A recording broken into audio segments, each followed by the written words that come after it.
여러분 안녕하십니까. 누리PD입니다. 자, 반가운 소식이 들어왔습니다. 이제 이재명 하나 남았습니다. 이재명만 잡으면 끝나는 거죠. 자, 양문석이 기차 화통 고래고래 소리 질러서 국민을 정말 고문했던 필요하게 만들었던 바로 그 양문석입니다.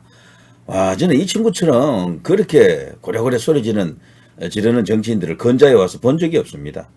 국회의원이면 그렇게 소리 질러도 되는 겁니까? 자, 드디어 이제 걸렸습니다. 자, 1심에서요, 당선 무효형이 터졌죠. 제대로만 된다 그러면요, 633 원칙에 의해 가지고, 이제 양문석은 6개월 뒤면 끝나는 거죠. 당연히 또 그렇게 되도록 만들어야 되고요. 자, 일제 우리 언론들이 이걸 이제 긴급 보도하고 있네요. 사기 대출, 재산 축소, 양문석이 1심에서 당선 무효형입니다. 사실 별다른 경력도 없어요, 이 양문석이는. 그런데도 도지사 선거에도 한번 나갔었죠. 경남도지사 박살났죠. 거기서 국회의원 선거 나가서도 박살 한번 났고요. 근데 이번에 어쩌 하다가 또 이렇게 공천을 받아가지고 국회의원 배지를 달았는데 역시 사필 규정입니다. 오래 못 가겠네요. 길어야 6개월. 드디어 이제 배지 떨어진다. 자, 이 관련 소식을 좀 보겠습니다. 양문석이 이렇게 된 건 정말 통쾌합니다. 통쾌 그 자체다라고 생각될 정도인데요. 딸 명의로 사기 대출을 일으켜 강남 아파트를 샀다라는 아주 파렴치한 의혹 등으로 기소된 양문석, 오늘 28일 1심에서 의원직 상실형을 선고받았습니다. 그러니까 이 재판부 혹은 판사들 중에는요, 그래도 자기 자리를 지키고 있는 판사들이 들어 있는 거죠. 자, 수원지법입니다. 여기는 진짜 믿을 만한 곳이에요. 수원지법 안산지원 형사 2부 재판장 박지영입니다. 양문석에 대한 특정경제범죄 가중처벌법상 사기 및 사문서 위조 및 행사 공직선거법 위반 혐의 사건에 대한 선고 공판을 열었는데요. 징역 1년 6개월에 집행유예 3년입니다. 굉장히 무거운 형벌이죠. 이재명이가 공직선거법에서 징역 1년에 집행유예 2년이었잖아요. 그것보다도 더 무겁습니다. 이거는 빼박입니다. 6개월 안에 끝난다라고 이제 확신해도 되겠어요. 자, 공직선거법 위반 혐의에 대해서는 당선 무효형에 해당하는 벌금 150만 원을 선고했습니다. 사기 혐의에 대해서 징역 1년 6개월에 집행유예 3년이고요. 공직선거법은 벌금 150만 원입니다. 공직선거법은 벌금 100만 원만 넘어가게 되면은 아웃이죠. 자, 재판부는 또 같은 혐의로 기소된 양문석의 배우자 서모 씨에게는 징역 2년에 집행유예 3년, 부부가 다 그냥 중벌을 얻어받았습니다. 근데 여기 실형이 아니고 집행유예로 떨어져 가지고 일단은 감옥에 들어가지는 않습니다.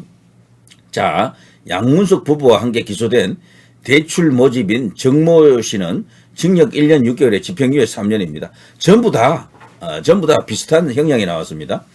자, 재판부에서 이렇게 판시했습니다. 이 사건 대출 규모와 언론 보도 이후 대출금이 모두 변제된 점, 허위 재산 신고 등이 선거에 미친 영향이 크다고 보이지 않는 점, 새마을금고의 과실도 영향을 미친 점 등을 고려해 형을 정했다.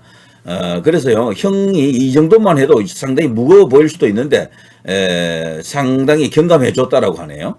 자, 검찰은 양문석의 징역 3년 6월, 부인 서 씨에게는 징역 5년, 그리고 정씨라는 사람에게는 징역 1년을 각각 구형했었죠. 그래서 보기에 따라서는 그 부인인 서 씨는 많이 경감됐고요.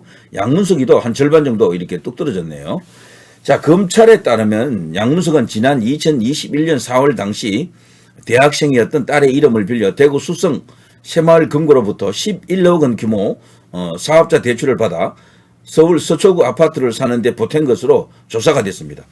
검찰은 양문석이 사업자 대출을 받는 과정에서 새마을금고를 속이려고 그 거래 명세서 등 정빙 서류를 위조해 제출한 것으로 판단하고 있죠.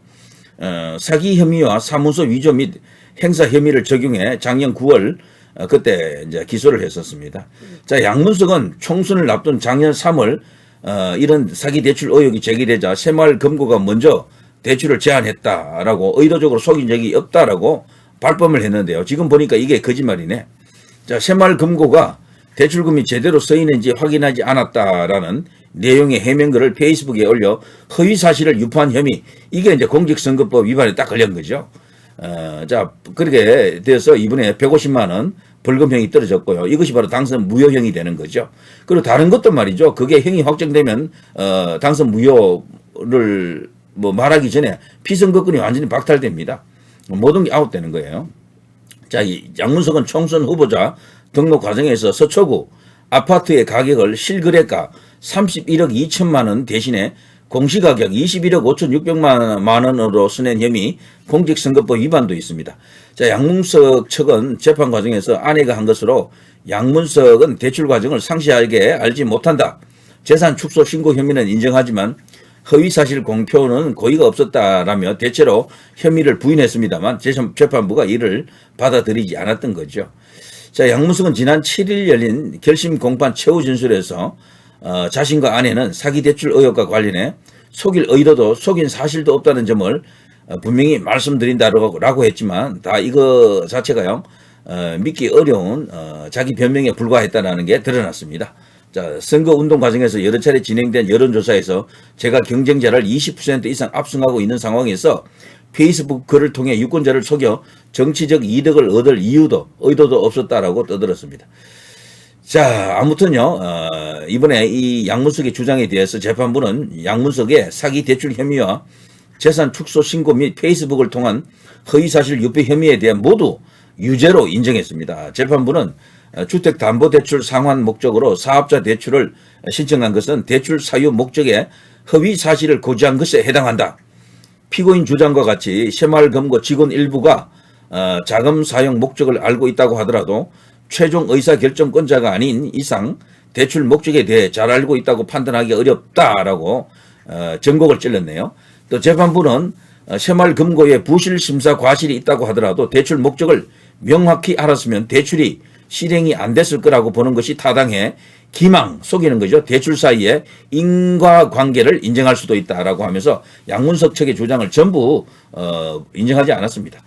또 피고인 양문석이 서씨만큼 부인인 서씨만큼 자세한 사정을 알고 있었다고 보이진 않는다라고 하면서도 딸 양씨가 사업자금으로 사용할 의사가 없음에도 양문석이 대출 서류에 서명한 이상 공모관계와 기망에 대한 고의도 인정할 수 있다라고 하면서요.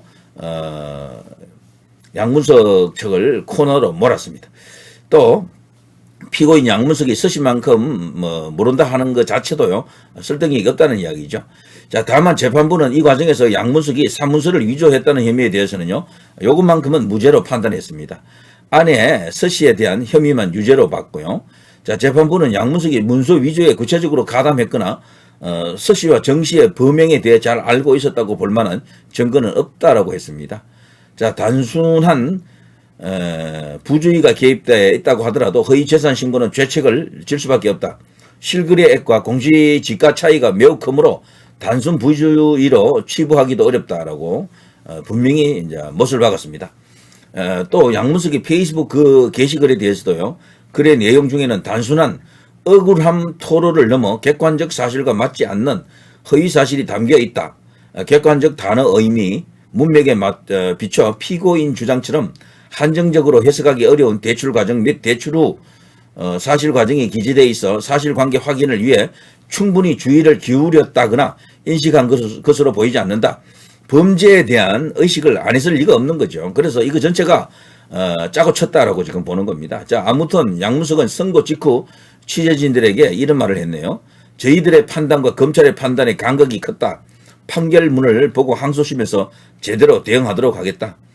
자, 법원 앞에는요, 양문석의 이런 어떤 파렴치한 사기를 비판하는 유튜브 등 시민 수십 명이 모여 양문석을 구속하라, 항소 포기하라고 외치며 정말 일갈했습니다.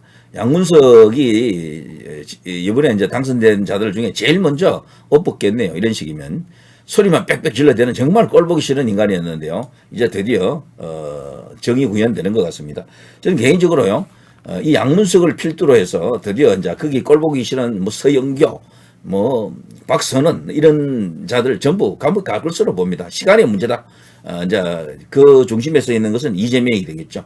이재명이가 이런 모든 인간들을 끌고 들어가야 됩니다. 그래서 거기서 푹 썩어서 경우에 따라서는 10년, 이재명 같은 경우는 다시는 빛을 못 볼지도 모르죠. 워낙 혐의가 좀 위중하잖아요. 많기도 하고.